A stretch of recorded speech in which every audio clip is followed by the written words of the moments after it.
When I write poetry, when I make film, I want the truth. And that's what drives me personally. And the truth is, good does get done. My opinion, where that self-service and altruism sort of come together is at a point of respect. With respect, good gets done. When you approach humanitarian aid work with caution and respect. But when you do not, watch out. Because that little part of human nature, or psychology or whatever, that is right there next to doing good, is right alongside conquering and oppressing. It's right there. I mean, nobody went into a foreign country and said, we're here to take everything, enslave you, and destroy the environment. They said, we're here to help you. They always do. Right. And so, right alongside, we want to save your soul, or we want to teach you, the enlightenment of the West. Because we've done such great work. Right alongside that is conquer, oppress, destroy. Right. I think the process for me is, in this first book especially, was trying to get to my own voice. Because I served as a pastor and I knew what, I kind of write for the ear. And so whenever I write something, it's just automatic. I'm writing as if it's going to be read out loud to someone. But I also knew that as I was writing this, I was telling about me. And as Lewis was saying, when you attempt to tell the truth, it is complicated. And what you're talking about, I knew personally very well, because as a very young man, I started an inner city work Christian work in Fort Worth. And that year, I moved down to the inner city with my wife and my 2 little kids, and we were burglarized 4 times. We lived in this very dangerous neighborhood, and we committed ourselves fully to that. And all that time, I was thinking, I'm doing good here. I'm helping out others. It occurred to me that one day, as I was talking to kind of a middle-class congregation, I kind of get off on this, being this radical Christian guy, and they all pat me on the back and say, oh, you're so earnest and you're so sincere, and I'm thinking, I get this up. I like this, but I'm getting my ego needs met here. Now, is anything I'm doing altruistic? Is anything I'm doing right and good? And so when I get into the writing process and I'm writing these stories, it was so tempting to want to write myself as a really good psychologist, and to say, now this is going to be clever, everybody's going to be impressed with what I said here. Now, was your name Savid Davine in the book? Yeah. So, yeah. In this work, I tried throughout, and I think those who read it will see that I was not easy on myself, and that I really tried to tell the truth about me as much as I was trying to tell the truth about my patient. And that is the challenge of art, and that's the challenge of writing specifically. And I think that was the hardest thing for me, is to try to be true. I come from a different starting point in storytelling. This is always commodity for me. You guys are telling stories that are still very much, and they're coming from the things you're doing, your profession, and I wonder how you draw the line and say, okay, this is now commodity.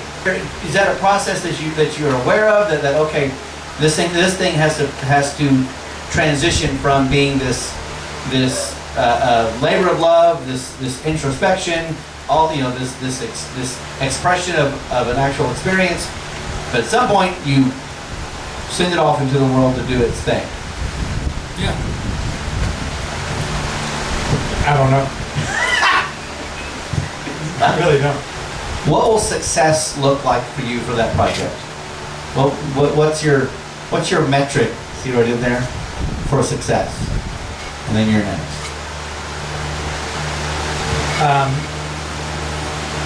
World domination. Oh, okay. I thought he was going to take me seriously. No, what about you? What made you think that? Yeah. I think the metric for me is, at least in this last book, is to take it as far as it needs, the parenting, and it seems like this little child that I birthed, and I want to see it off into the world, and right now it needs a lot of help. It's to get out there and to get into enough hands.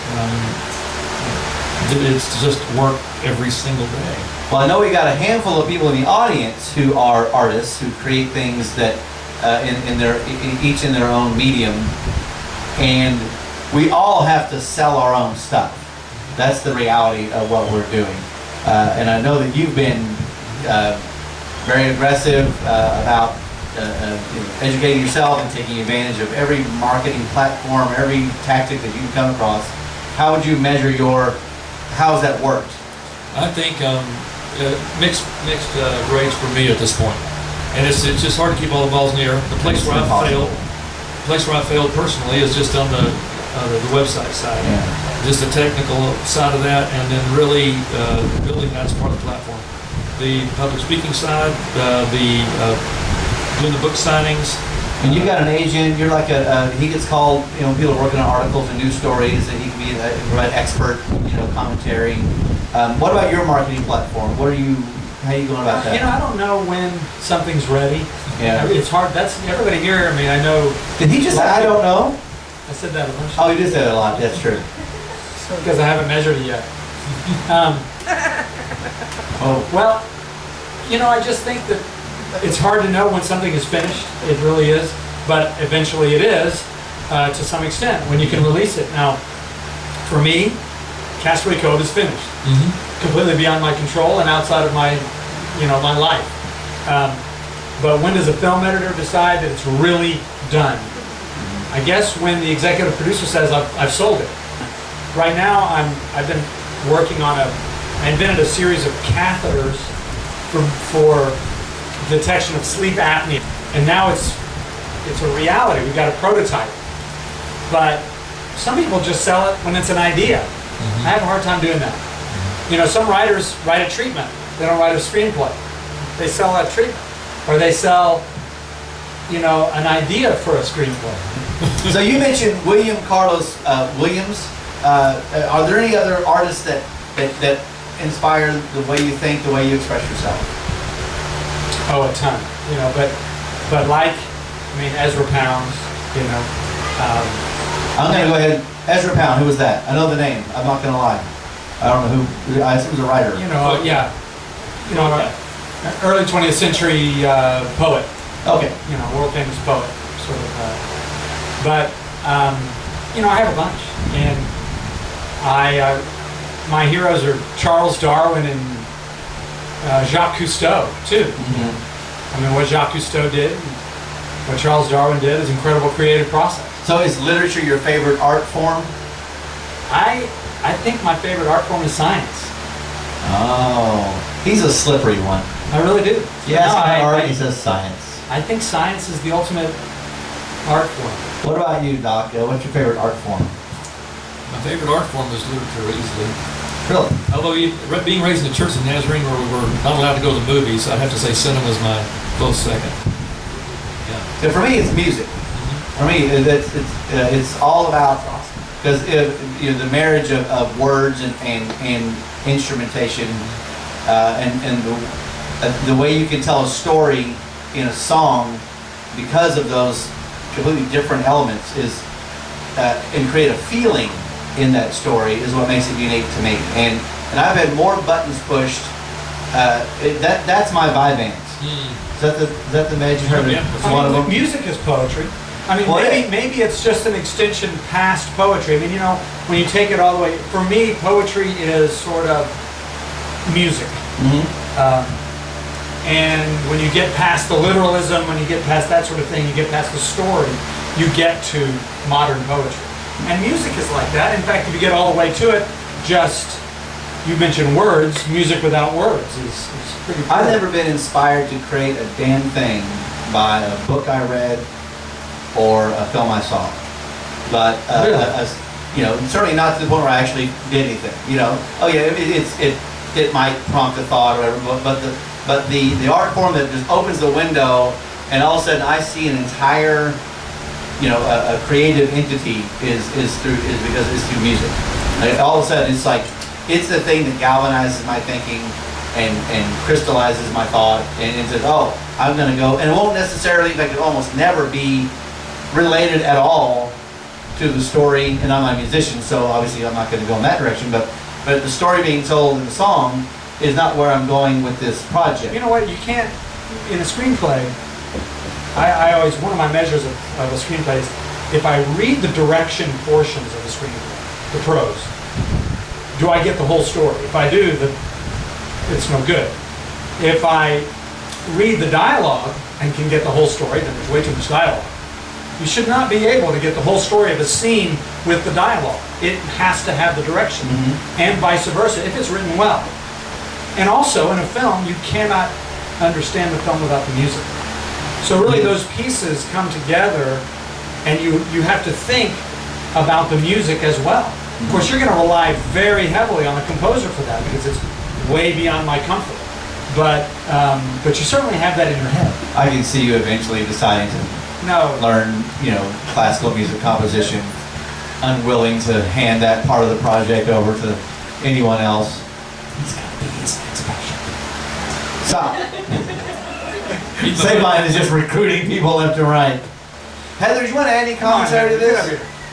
Why? Was there anything about this that... Dr. Heather Silvio, I know. Come on and come talk to us. And Yeah, come join us. I think... what do you think? This is I'll stand. You sit here. locally famous psychologist, screenwriter, filmmaker, award-winning. Wannabe astronaut. She does all this stuff. So what's your takeaway from this discussion? Anything stand out in your mind? Actually, what I found the most interesting was the talk about humanitarian work, because I've also did a fair bit of that while I was on active duty. And I am actually of the opinion that there is no such thing as altruism. I mean, I know you guys kind of danced around when that a Sabine little bit. said that, she was just like...